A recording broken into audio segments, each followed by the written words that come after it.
Whitby's fame begins with an abbey, where in 664 an important conference took place known as the Synod of Whitby. Here a momentous decision was made for Britain, favouring the Roman form of Christianity in preference to the Irish.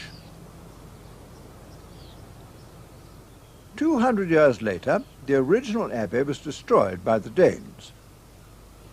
The present church was built for Benedictine monks in the 13th century.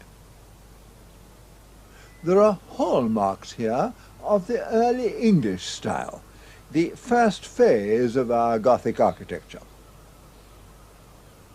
We can see the lancet windows, stepped up in the gable,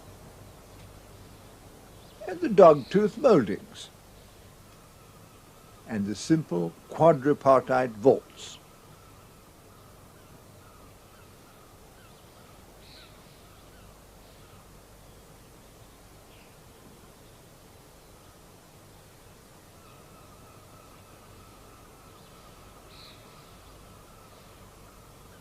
The stone is strong.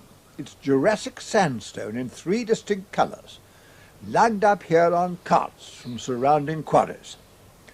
The best known is the sandy brown stone from Aisleby. After the Reformation, the abbey was abandoned to the wind and the rain and the pillagers of stone. The wonder is that so much survives so well.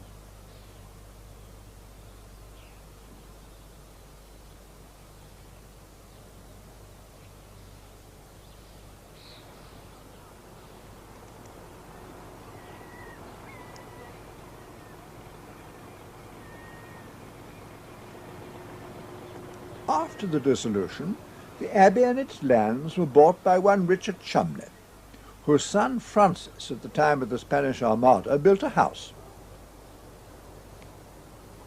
Abbey House, as seen today, is not Cholmondeley's. It's unashamedly Victorian.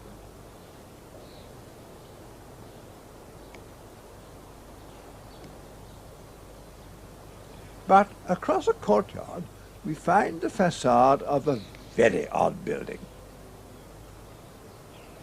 In the time of Charles II, another of the Cholmondeleys, Sir Hugh, built a grand banqueting house 120 feet long, with an external centrepiece in a style verging on the Baroque. It's difficult to believe that it housed many banquets. For one thing, who would have come to this inaccessible, windswept spot? Anyway, after less than 100 years, it was badly damaged in a gale.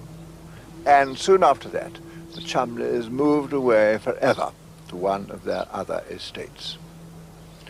Hence the blind windows of this roofless shell. Not beautiful, but strange, haunting, almost eerie.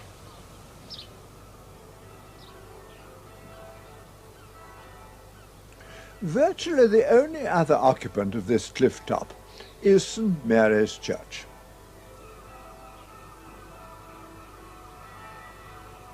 St. Mary, as we see it today, isn't of any great consequence as a work of architecture, with its big squat tower and its external staircases affording access to internal galleries.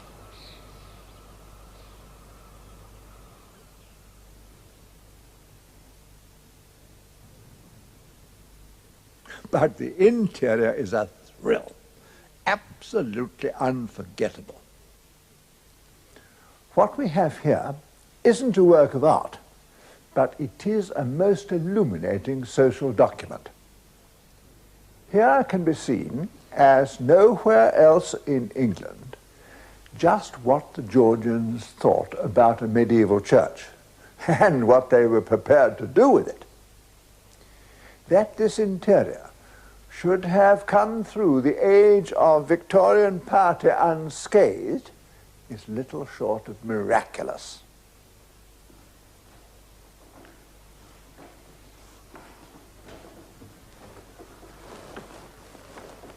The best place from which to take it all in is the three-decker pulpit, a most endearing piece dating from 1788. with a very pretty crested sounding board. Until 1847, this stood at the eastern end of the central aisle.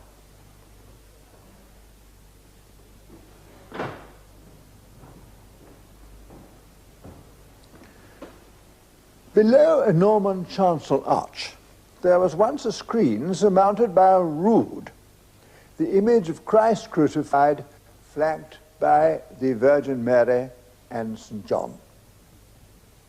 What we see here now is a family pew.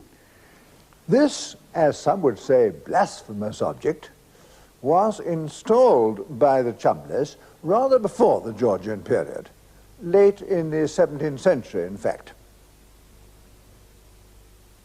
It's still occasionally used by a descendant. The earliest pews, those with straight ends and two knobs, are Jacobean, but most are Georgian. I think myself it's a pity that they're not all painted white, as most of those in the galleries are. I'd prefer all or none. The galleries started to appear about 1697, as Whitby became more populous. They went on increasing until 1818, by which time the church could seat 2,000 people, as it still can, and occasionally does. Yet, despite the fact that St. Mary's was, of all England's parish churches, one of the most arduous to reach, these people crowded in. For centuries, the only approach was by a precipitous donkey track or by the famous steps.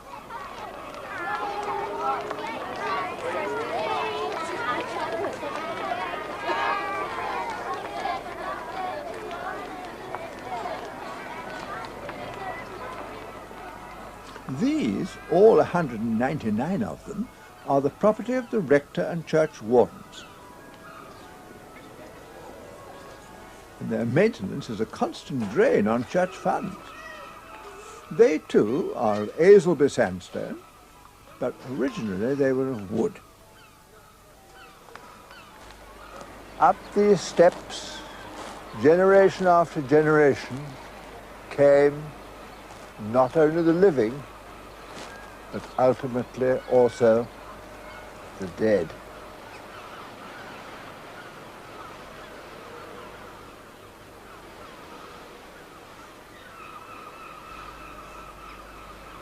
So when we look at such of the Georgian tombstones as have survived the rigors of the weather in this historic spot, it is well that we should remember that all the coffins of those commemorated had to be lugged up this dauntingly steep hill.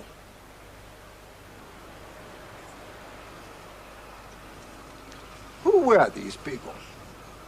What did they do? Quite unlike the citizens of Cirencester and so many other English towns, they had nothing to do with sheep nor wool.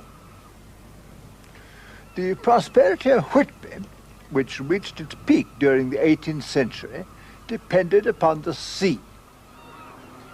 Men of Whitby habitually went fishing, and especially whaling. And until the opening of the Turnpike Road in 1759, access to this town was usually by sea.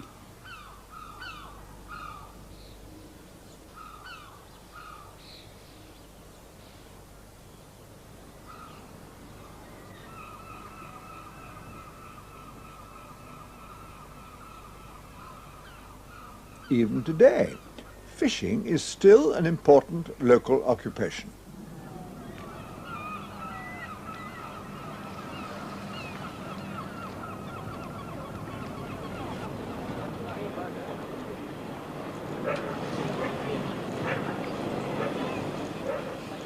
Shipbuilding and ship repairing were also major industries here in the 17th and 18th centuries.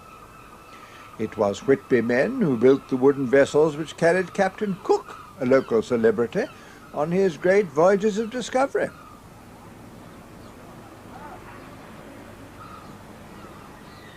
It was for the mariners and fishermen and the shipyard workers that the old town came into being.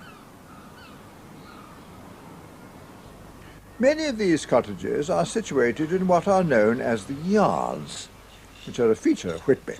Before about 1700, the typical house plot here was a long, narrow strip.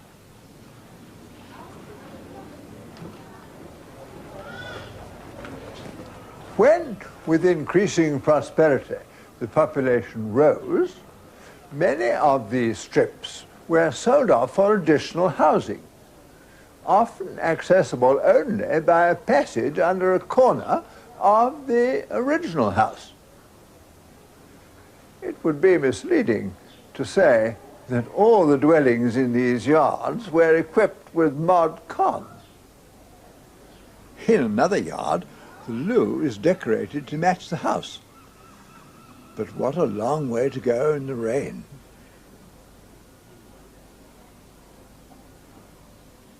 Some of the yards still keep their big, uneven sets of hard Yorkshire sandstone. And what nearly all these cottages also keep are delightful red pantiles on their roofs. Another yard, McLachlan's, terminates in a house which provides a truly ghastly example of what's known as ribbon pointing. Did you ever see such a brutal way of treating stone as this? But the houses here also exhibit what is a speciality of the stonework in this part of England. Herringbone tooling over the entire surface of each block. This was done with a punch, a hammer-headed tool with a very narrow cutting edge. The mason worked from the long edges of each block diagonally to form a V shape. Whitby has many examples of this kind of tooling, and very pleasing it is. So far as I know, it's not found except in the northeast.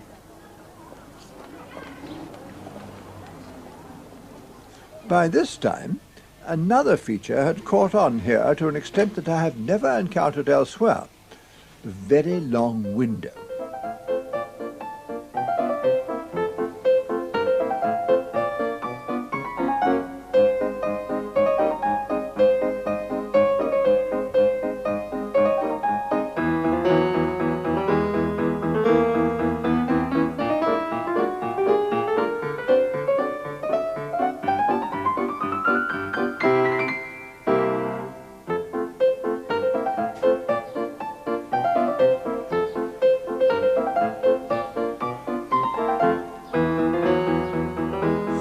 Oddest of all is this one, known as the bottle window, with no fewer than 60 panes of glass.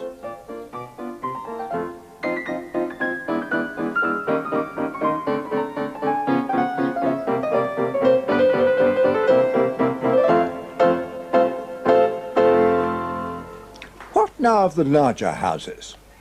There's little before the Georgian period, when the town was at last becoming prosperous. Larpool Hall is a mile to the south and was built of stone in the 1780s. It's marred by a Victorian porch and a bay window with sheet glass. The masonry is excellent and the site superb.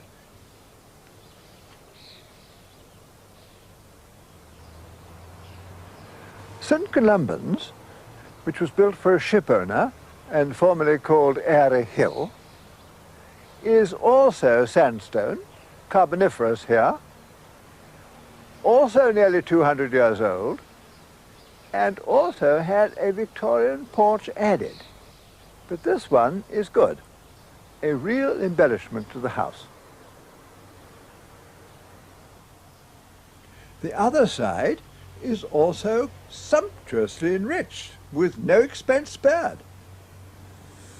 we find not only a graceful Corinthian portico and ground floor windows with Gibbs surrounds and triple-stepped keystones, but several much more unexpected motifs. At each end of the parapet are curved ramps containing urns. The stepped keystones also adorn the œil de bœuf in the pediment. And most fantastic of all, there is the elaborately carved architrave of the central window on the first floor. I've never seen anything like it. But this house has been unlucky. A few years ago, with the construction of a new road, it exchanged most of its garden for the noise of incessant traffic.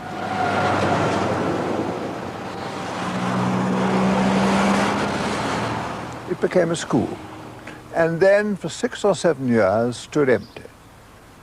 I only hope that it will be saved. Closer to the centre, the larger Georgian houses are also no longer residential.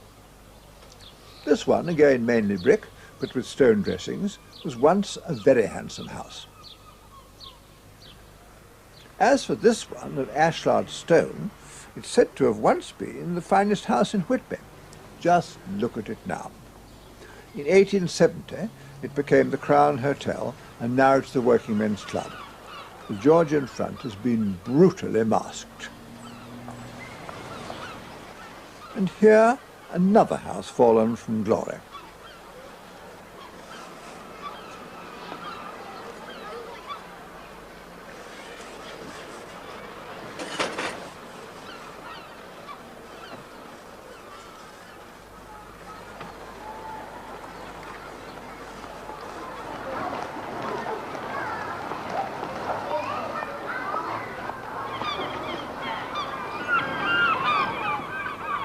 In much better shape today are the terraces. This is Brunswick Terrace, with 3 houses only. A trifle naive, perhaps, but very endearing. When I first saw those flights, I thought, pity the poor postman, until I found with relief that there are also doors opening onto a high-level street behind.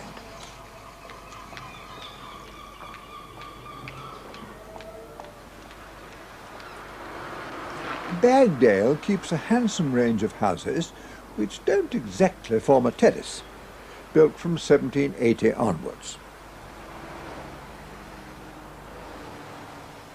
Long flights of steps again. The ashlar stonework is all much blackened.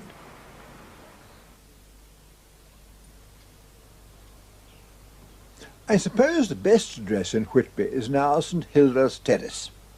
This again is not continuous. It's evident that, as so often in London, the plots were sold off separately and each purchaser did his own thing. So there's considerable diversity.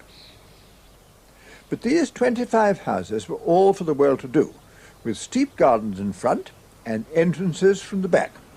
Some of them again have door cases of high quality. What a tremendous visual asset door cases like these are, aren't they?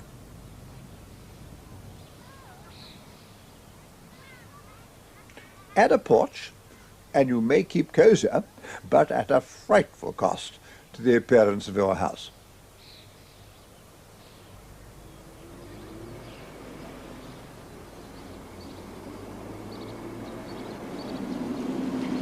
Here's a dear little late Georgian terrace house in brick. And if you should inherit just such a house and want to spoil it completely, well, this is the way to do it.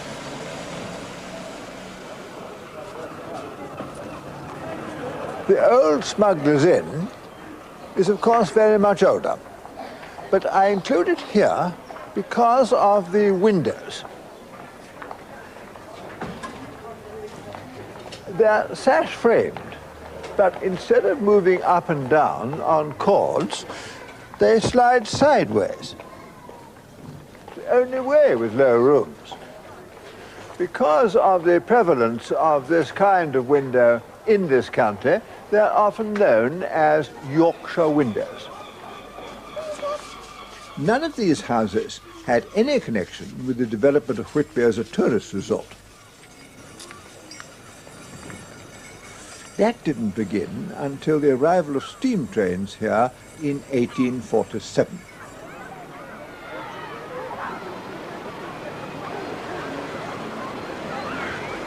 At this time, George Hudson, known as the Railway King, was at the height of his success. He bought an extensive area of land on the West Cliff and started to develop it for visitors. The Royal Hotel was opened in 1848 and is still in business.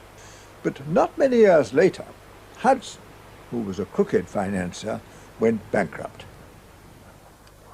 The Royal Crescent was begun in the 1870s by another entrepreneur, Sir George Eliot, but it was never completed. The whole of the West Cliff development is architecturally very dull.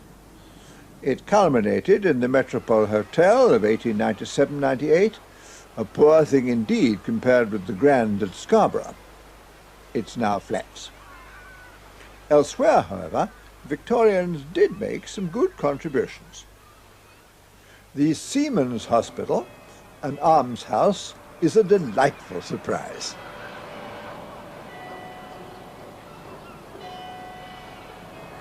The Victorian Jacobean facade, with at the centre a nautical flourish, dates from 1842 and is an early work of whom do you think? George Gilbert Scott, famous mainly for his church architecture.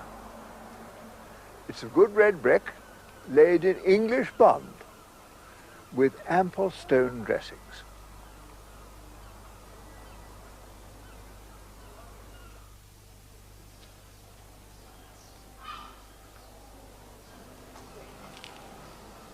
But it is only a facade. They travelled economy class behind. Victorian houses are not often listed by the Department of the Environment, and in my opinion, usually rightly not. But here is a Victorian villa, which surely ought to qualify. The banded rustication of the ground story. The Ionic pilasters of the door case. The boldly aired architraves of the upper windows. And not least, the present-day grey livery over cement rendering with details picked out in white. All these surely add up to a small house of real distinction. Next door, we see the difference. The fact that the architraves are painted here the same color as the wall means that their architectural value has been lost.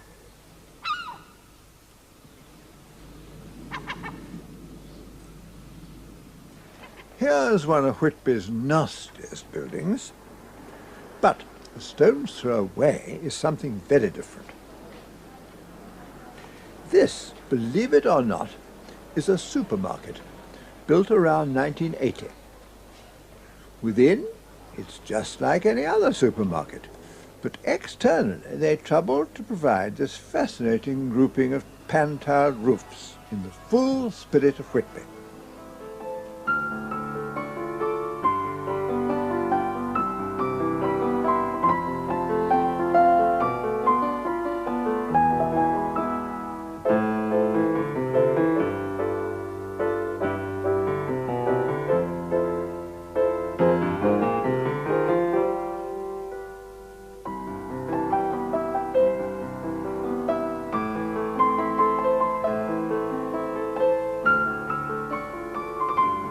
These photographs by Frank Meadow Sutcliffe were taken at the turn of the century.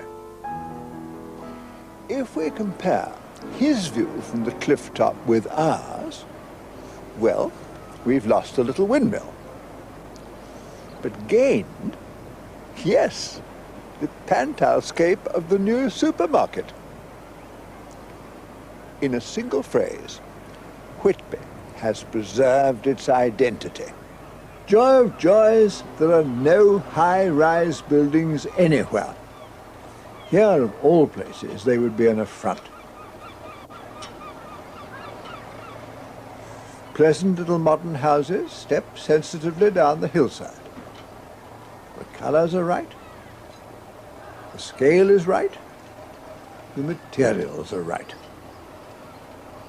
There's a real feeling here for the genius loci, the spirit of the place.